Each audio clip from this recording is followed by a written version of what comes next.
பாமக சட்டமன்ற உறுப்பினரும் அந்த கட்சியின் கௌரவ தலைவருமான ஜி.கே. மணியை கட்சியிலிருந்து நீக்குவதாக அன்புமணி தரப்பு அறிவித்துள்ளது.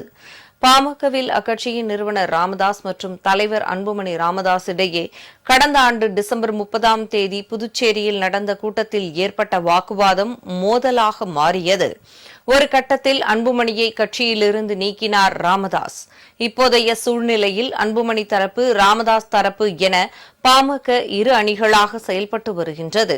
இந்நிலையில் ஜி.கே. மணி கட்சியின் அடிப்படை உறுப்பினர் பதவியிலிருந்து நீக்கப்படுவதாக அன்புமணி அறிவித்துள்ளார்.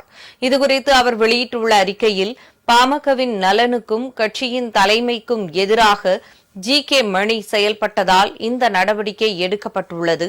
எனவே கட்சியிலிருந்து நீக்கப்பட்ட ஜி.கே. மணியுடன் பாட்டாளி மக்கள் கட்சியினர் எந்த தொடர்பும் வைத்துக் கொள்ள வேண்டாம் என்று அறிவுறுத்தப்பட்டுள்ளது.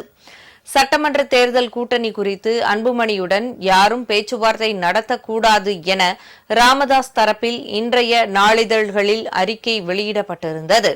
இந்த சூழலில் ஜி.கே. மணியை கட்சியிலிருந்து அன்புமணி தரப்பு நீக்கியிருக்கிறது என்பது குறிப்பிடத்தக்கது.